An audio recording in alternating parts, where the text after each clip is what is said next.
I'm Sheetal Arora, Assistant Professor Criminology at Sardar Patel University of Police Security and Criminal Justice in Jodhpur, and I'm going to present a module on International Cooperation in Police, International Criminal Police Organization, Interpol. Let's begin with the learning objectives of this module, that is 1. To make learners understand the concept of Interpol. 2. To make the learners understand the organizational setup of Interpol. 3. To acquaint the learners with the functioning and documentation of Interpol. Interpol is the world's largest international police organization. It has 190 countries as its members. It functions to enable police at the global level to work together so as to make the world a safer place. Its high-tech infrastructure of technical and operational support helps to meet the growing challenge of fighting crime in the 21st century. It functions to ensure that police around the world have access to the tools and services necessary to do their jobs effectively. The Interpol helps in providing targeted training, expert investigative support, and relevant data and secure communication channels. The combined framework helps police on the ground understand crime trends, analyze information, conduct operations, and ultimately arrest as many criminals as possible. It also aims to facilitate international police cooperation even where diplomatic relations do not exist between particular countries. Action is taken within the limits of existing laws in different countries and in the spirit of Universal Declaration of Human Rights. Their constitution prohibits any intervention or activities of a political, military, religious or racial character. Now regarding why there is a need for international police cooperation. First, due to ever-increasing threat of transnational crime. The tendency of criminals to cross the national border and indulge in transnational crime is not an unknown phenomenon. Borders were established to outline the jurisdiction claimed by each state, and transgressing the national borders has often provided criminals with a way to mitigate or avoid the consequences of illegal acts committed within particular territory. Efforts are made by the respective states to control the transnational crime, yet there is strong evidence that transnational crime has growing in present times in abated manner. Second, due to the shrinking world, many changes have occurred in society since the generation of our parents and grandparents. These changes have somewhat facilitated more transnational crime. Consider, for example, the following 5 developments, all within the last few years. There has been an expansion of the transportation system with dramatic improvements, particularly airline and automobile travel has made traveling simpler and faster. This has led to increased international tourism and business travel. There has been expansion of the communication as well. This has taken place most notably in the areas of satellite and fiber optic telephone and television transmission, fax transmission and computer information storage, processing and transmission. The disintegration of the Soviet Union has had far-reaching implication for the international trade. It has specifically reduced or eliminated trade and travel restrictions between East and West. Further, it has reduced the level of social control within and between many of the former Soviet bloc countries. It has also made many countries' Cold War fears and policies outdated. Expansion of world trade is a very prominent feature of today's economy. There has been stronger participation of East European economics and the economies of Asia, the Middle East and the third world countries. The world's economic independence has now become a basic fact of life. Perhaps most significant of all, the world's population has increased, resulting in the more crowding, more areas of poverty, disease and hunger and large movements of people across national borders. As a result of prevalence of such conditions, there are more opportunities and possibly reasons for committing crime. Movement of people and information across national borders has become easy, thus laying down a perfect setup for increased transnational crime. It is no wonder that our newspapers now regularly report incidences of international terrorism, theft, smuggling, securities and currency violations, computer crimes, fleeing from justice, drug trafficking and illegal immigration, just to name a few. Now regarding the police mission. A distinguishing feature of modern civilization is the use of government institutions such as police, courts and correctional agencies to resolve the conflict between people and enforce basic social rules.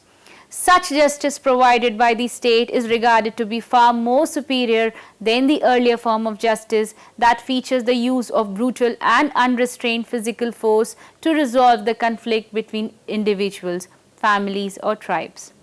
The most important objective of state justice is to control violence and total destruction in society and to provide protection to the weaker sections from victimization.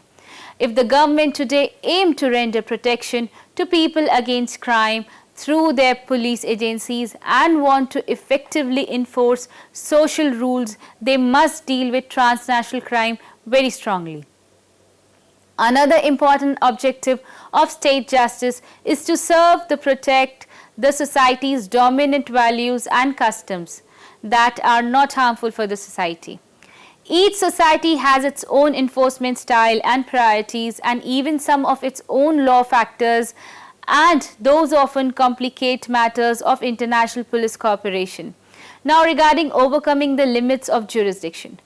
Transnational crime involves two or more countries with each claiming sovereignty and exclusive criminal jurisdiction within its territory.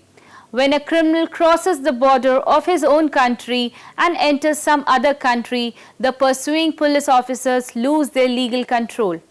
In order to resolve the issue, different governments and their police agencies use different strategies. Some involve direct, unilateral, extra-legal police action within another country or official involvement to evade the law. Others measures involve cooperative, bilateral, legally sanctioned action by one country's police or by a multinational police task force on behalf of the other country. The first of these two kinds of strategies is predicted on violating international law and other countries' sovereignty, while the second one is based on legality and cooperation. Regarding guiding principles for improvement. Given the trends of policing transnational crime, two principles immediately seem to be applicable towards better future attempts. First, any country's international police should have working relationship based on properly negotiated agreements, such as mutual respect, benefits and consents. Political or economic coercion, violation of foreign sovereignty or extra-legal collusion should be avoided as far as possible. Second attempt is aimed towards achievement of greater consistency, effectiveness, predictability and legitimacy in the relationship. These principles are admittedly idealistic and difficult to achieve, but it's quite fruitful and worthwhile to keep them in mind. Regarding specific needs for cooperation, from practical perspective, certain international cooperation is regularly needed to deal with transnational crime. It is required that various countries work at discovering, documenting and communication basic working information about crimes. For example, what happened, when, where, description of suspect and injuries, etc. There is a need for direct acts of investigative assistance. It would involve locating and arresting, suspecting, collecting evidence, identifying and interviewing witness, and detaining and extraditing suspects. Finally, there is a need for help in prosecution, as in case of deposing witness or arranging for their appearance in court, having investigative personnel testify in court, and if a conviction occurs, providing the sentencing judge with background information about the suspect so as to determine an appropriate punishment. Other forms of transnational police cooperation which may be less recognized but are important nonetheless include sharing of law enforcement expertise, technology and resources, sharing of cultural information and philosophy, and indulgence in some off-duty social and recreational activity. These latter forms of cooperation offer potential benefits far beyond facilitating law enforcement's capacity to control crime. Special conditions supporting expanded cooperation. It's important to note that most of the contemporary world conditions that facilitate increased transnational crime also help in achieving greater international cooperation between police forces. Some more conditions for achieving the police cooperation may be considered as under: use of media sources such as television, movies and news, the commitment of many countries to the teaching of second and third languages in schools, and the development of heightened world consciousness among the masses in a pan-globe manner. Now let us briefly consider each of these. Television, movies and the news media. The art of movie production has advanced and spread throughout the world, as have the technology and program production skills of the television industry. In many parts of the world, more households own TV sets than telephones. Likewise, professional news organizations that use newspaper, magazine, radio and or television media have increased in size, budgets and journalistic skills.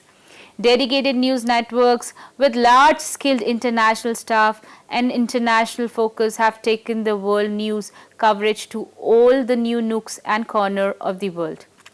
Even small news companies can have easy access to international news and give wide coverage by subscribing to an established service such as United Press International Limited. International news coverage is available now on internet for a modest subscription fee.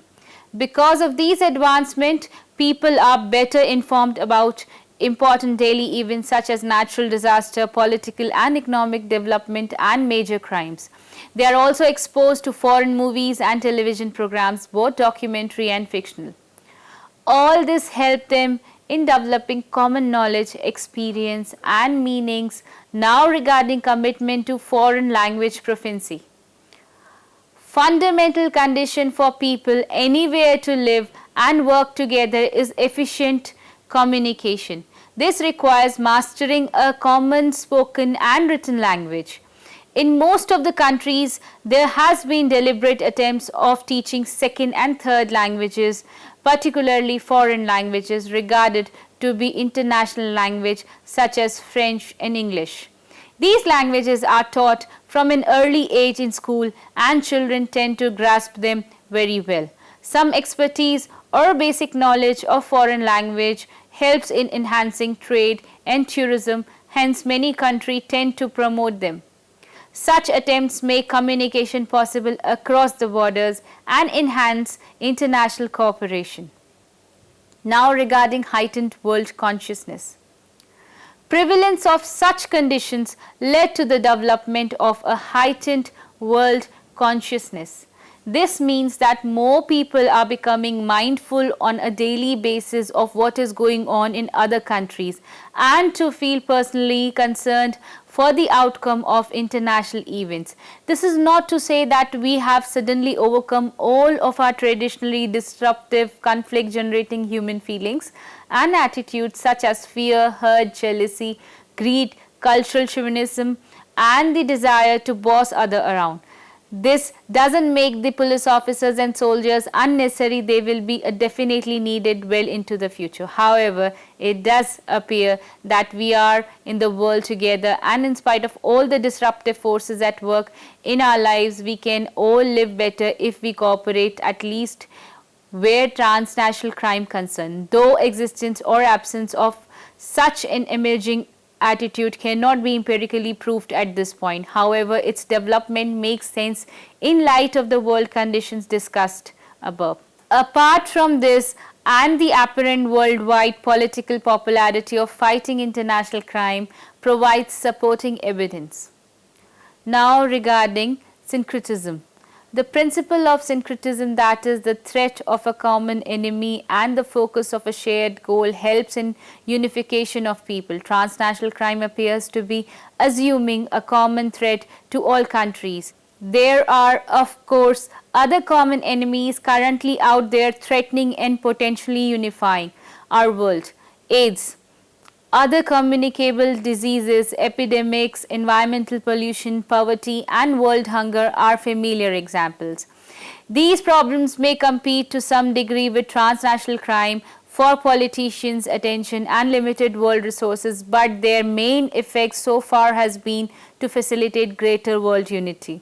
Now regarding obstacles to greater international police cooperations. How cooperative relationships develop.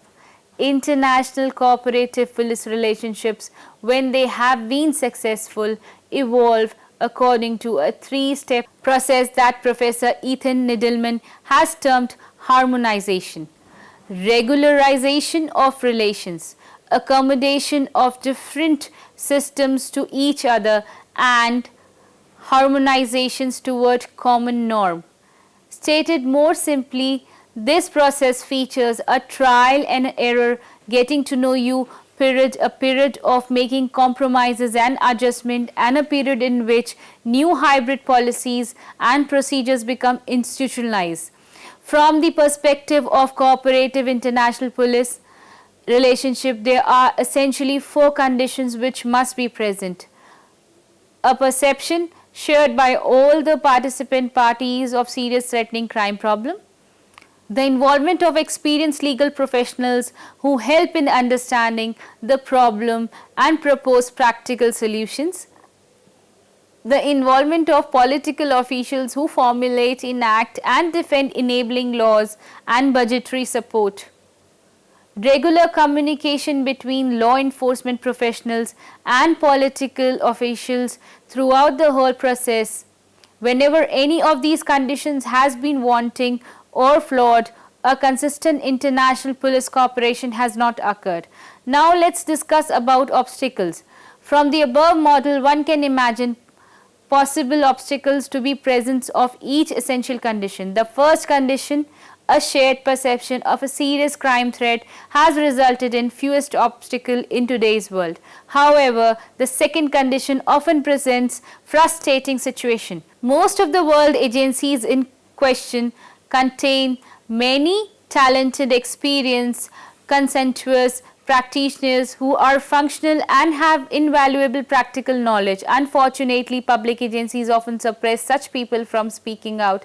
Such political executives often feel threatened, embarrassed to rely on the expertise of subordinates. If we are to achieve affirmative results, we must find ways to draw upon practical work expertise at all levels in the agencies.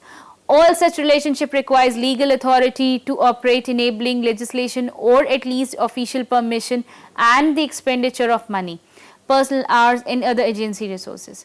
These requirements of country are the province of politicians. Politicians also play a critical role in organizing public support and taking any political heat.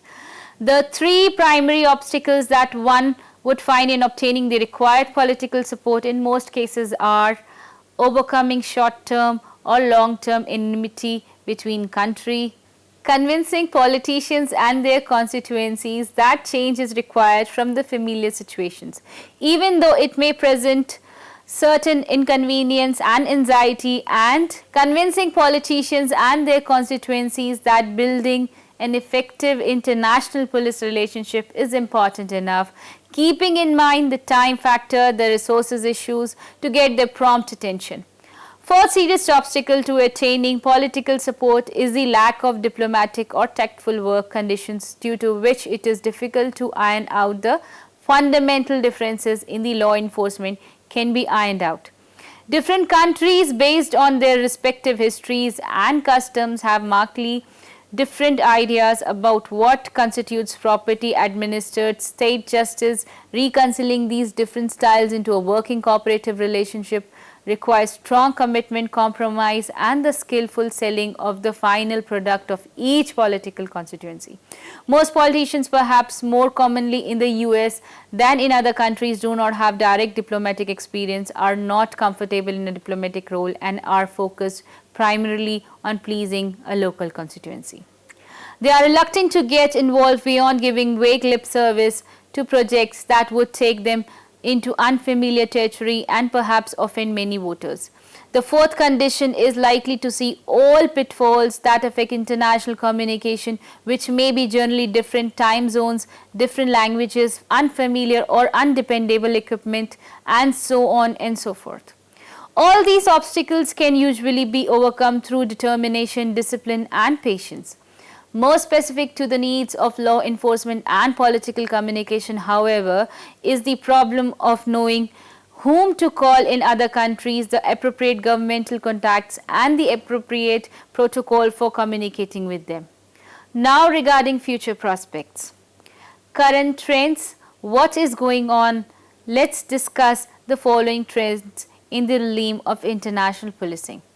An increase in the number of mutual legal assistance treaties between countries, an increase in the number of law enforcement personnel stationed abroad, increasing involvement of military personnel in police matters, increasing involvement of UN security forces in a police role, increasing support for and use of Interpol as law enforcement resources, expansion of unofficial fraternal police exchanges, and increasing development of international working relationship within established specialized areas of policing.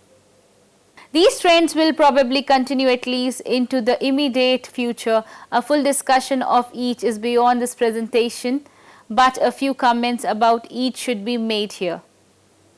MLATs that may relate to any of the forms of police cooperation mentioned in specific needs above are in positive step as they advance the guiding principles of bilateralism.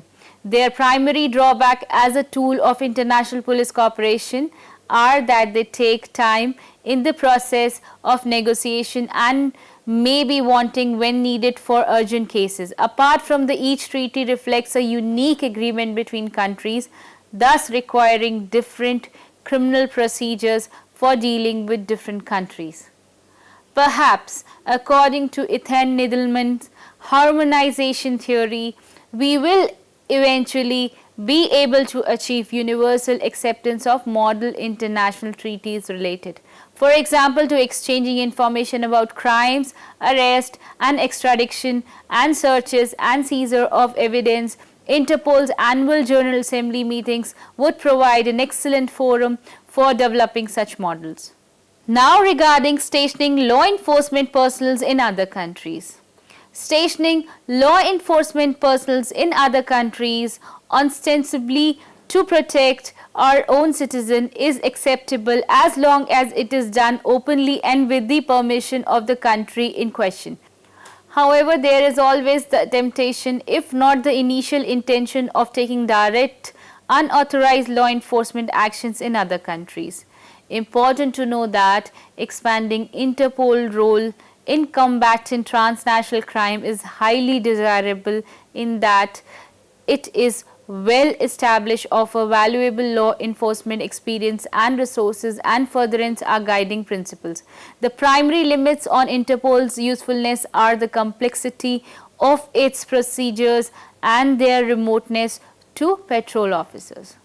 Regarding fraternal police exchanges. Along with the growth of world travel and tourism, generally, more and more police officers are now taking vacations in other countries, meeting their foreign colleagues, socializing with them and corresponding with them by letter, phone, fax or email. The International Police Association Worldwide Police Fraternal Organizations report increasing level of membership and travel hosting applications and conversations with police officers in the US and abroad have been positive trends. Such fraternal police exchanges offer immeasurable benefits, building on a natural occupational connection between police officers everywhere. They enable officers and their families to meet foreign officers and their families personally, to eat and party with them, and to share recreational and sightseeing activities. In addition to being entertaining, they foster more open communication, a deeper understanding of different cultures and customs, and a greater willingness to work together and help each other out, a definite boost for the harmonization process. Regarding focusing on recruit training. Of the many police, especially areas in which International working relationship are developing. Recruit training offers the best vehicle for promoting greater international police cooperation. This is so for at least 3 reasons. It covers every area in which new officers require training. It employs important teaching, educational goals and advanced methods, and it is the specialty area that can be shared most conveniently. Knowing what a given police agency teaches its recruits to do provides us with an excellent breakthrough of getting to know them. It is even better if we can find out the why behind the what, and most training programs provide this too. The use of teaching, educational goals and methods mean that there is commitment to transmit knowledge and learning, and that the instructors have skills and equipment to accomplish this. Hence, there is both motivation and ability to transmit what is taught to outside students as well as to the recruits.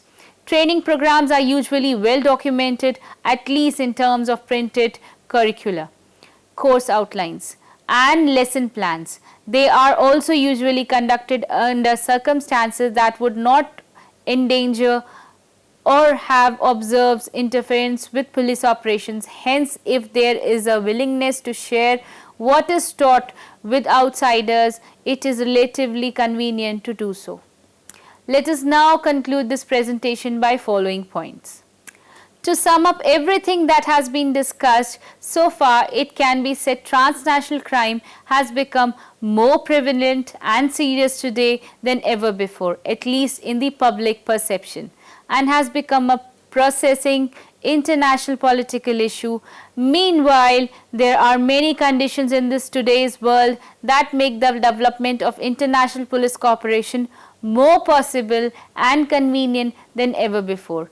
In capitalizing on this opportunity, we should follow 2 guiding principles based essentially on the values of bilateralism, legality, effectiveness and consistency, so that our newly expanded cooperative police relationship mark progress rather than regression. The process by which successful police cooperative relationship develop, that is harmonization, requires that 4 enabling conditions be met, and there are serious obstacles to be overcome in achieving these conditions. Lastly, in international policing, the development of working relationship in specially areas bears special promise for improving international police cooperation in the future. Thank you.